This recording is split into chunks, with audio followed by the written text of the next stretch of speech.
KBC, Carolyn here. When Pastor Brian asked me to share some thoughts from home, I initially must admit I thought, I don't think that the stuff that's rolling around in my head is really probably going to be of much interest to many other people. But I took a few minutes and I wrote some of the things that I think about on a daily basis down on paper, and that kind of led me to where I'm going to go with my thoughts from home today. First thing that comes to mind that I think about daily is my children. I think about each phase of life that they're in. Because of their age difference, they are in significantly different phases of life. I try to think about ways that I can facilitate COVID-19 being a healthy experience for them, as opposed to turning into something negative. I think about supper. Still thinking about supper. That's not new since COVID-19. Every day, when I think about what's for supper, I am now acutely aware that I am so thankful that the financial resources we need to be able to provide for our family are still intact. And I have concern and empathy for those who will experience and who are experiencing financial difficulties. To not know how you're going to provide for yourself and your loved ones would be so stressful and scary. I feel for those people and I pray for them. I think about people in the hospital. I think about people that are going through sad times in the hospital, people that are experiencing joyful times in the hospital, and they can't have their loved ones there to share those experiences with them. That's sad. I think about people who live alone, people who are confined to their homes and they can't get out. I'm so glad that KBC has the task force headed up, COVID task force, spearheaded by Sue and Steve Tibbetts, and that we are taking care of people in our congregation and in the church, in the community that we know about. I'm thankful for that. And if you know anybody, reach out to us. If you think we haven't covered that base, then let us know. Think about my students. You know, on Friday, March 13th, at the end of the day, I said, okay, have a good weekend. I'll see you on Monday. And I didn't see them on Monday. And it's not a nice feeling.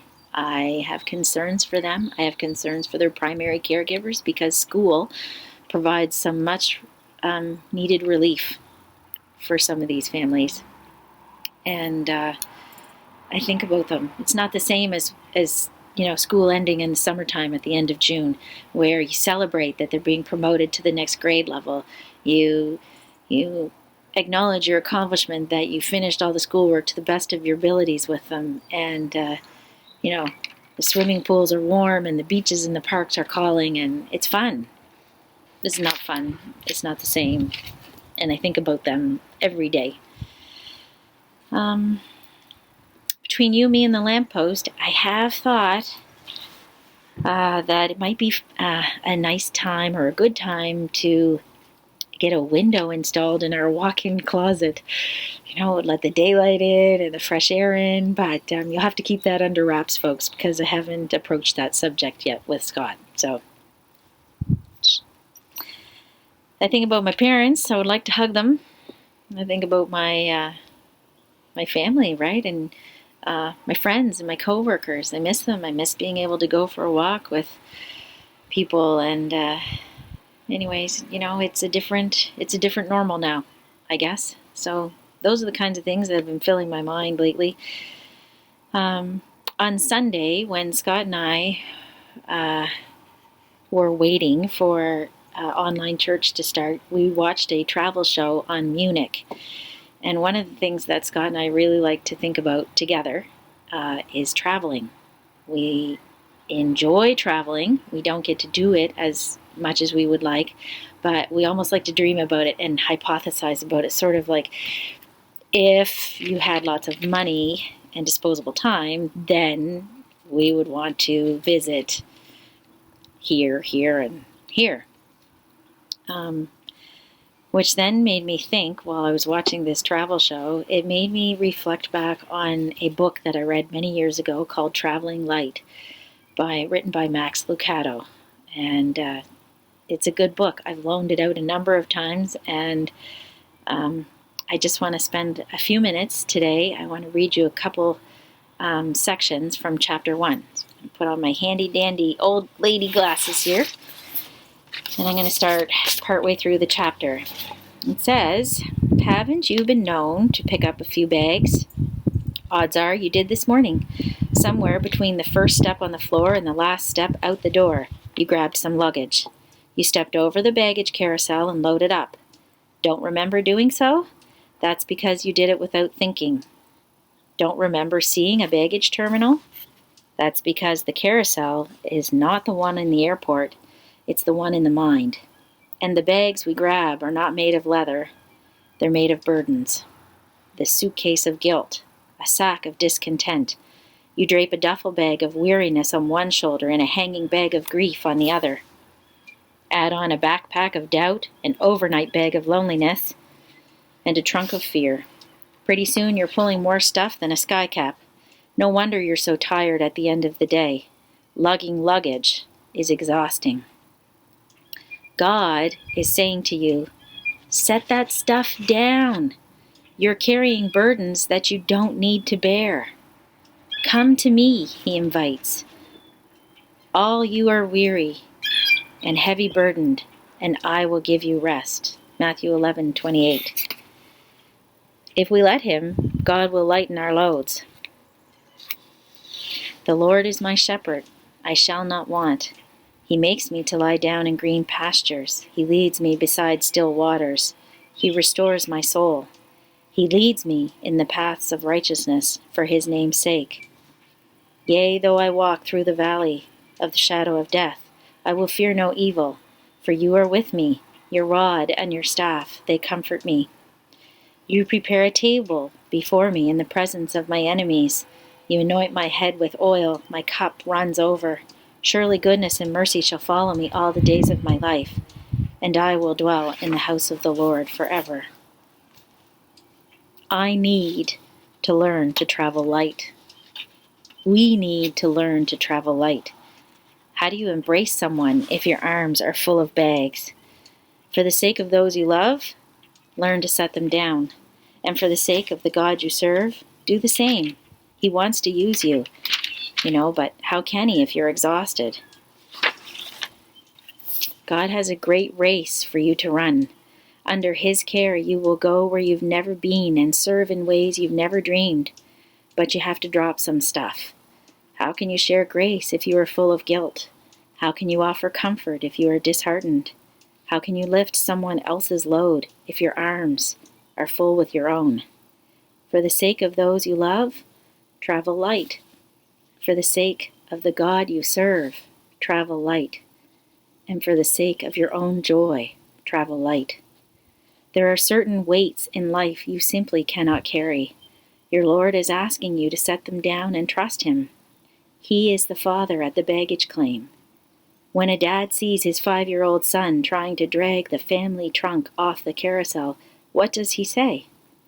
The father will say to the son what God is saying to you. Set it down, child. I'll carry that one.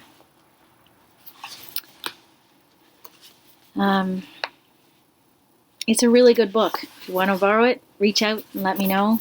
And it's yours. You can borrow it. You'll enjoy it. But traveling light, it's easier said than done, isn't it? But something to be mindful of.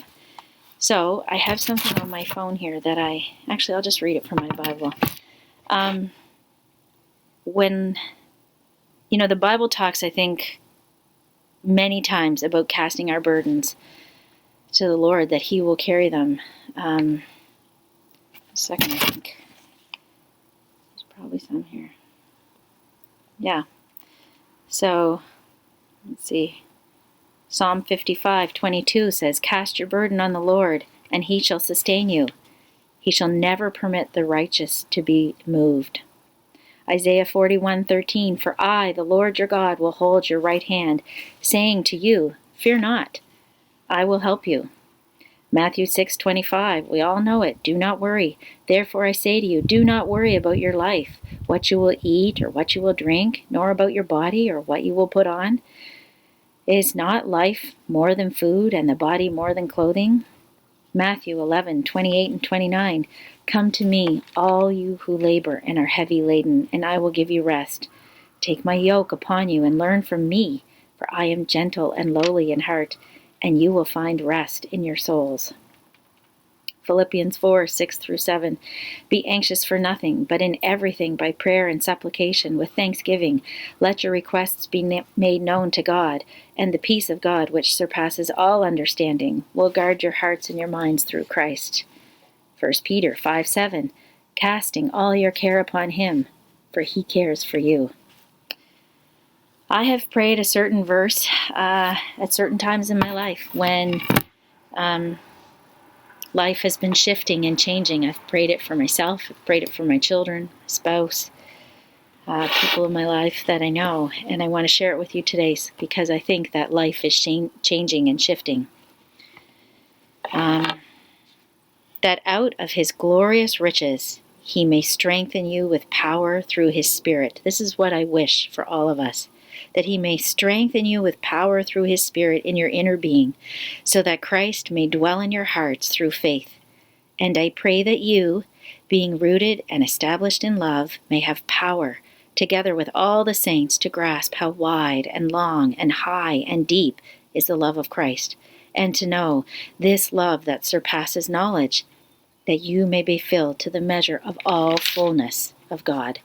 Ephesians chapter 3, 16 to 19. Folks, as we work our way through Holy Week, I pray blessings upon you, and we need to remember a few things as we work our way through this week, that we come up to Easter and the sacrifice and the that was made for us. Let's try to remember we are chosen. We are blessed, we are forgiven, and we are redeemed. Take good care, everyone, and stay safe. Bye for now.